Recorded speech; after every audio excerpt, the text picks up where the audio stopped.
Bakit may galit sa iyo kahit naman wala kang ginagawang masama sa iba?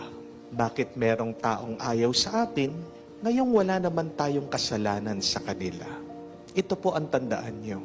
Kung wala kang kaaway, ibig sabihin, hindi ka pa ganon kahalaga.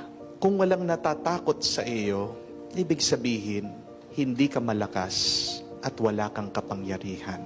Amen? Kung hindi ka pinagchichismisan ng iba, ibig sabihin, hindi ka bukod tangi.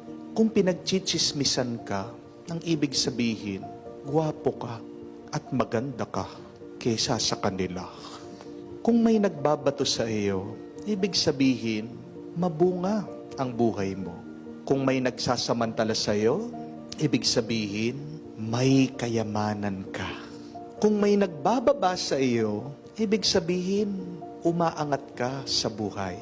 Kung may nagsasantabi sa iyo, ibig sabihin, natatakot sila sa iyo. Kung sinisiraan ka ng iba, ibig sabihin, sikat ka. Kung minamaliit ka ng iba, ibig sabihin, nasasapawan mo sila. Hindi ka sisiraan ng isang tao kung sira ka na. Sinisiraan ka ng iba dahil may mabuti kang ginagawa.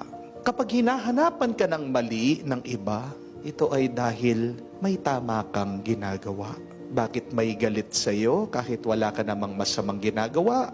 Ito ay dahil may masama sa kanilang isip at puso.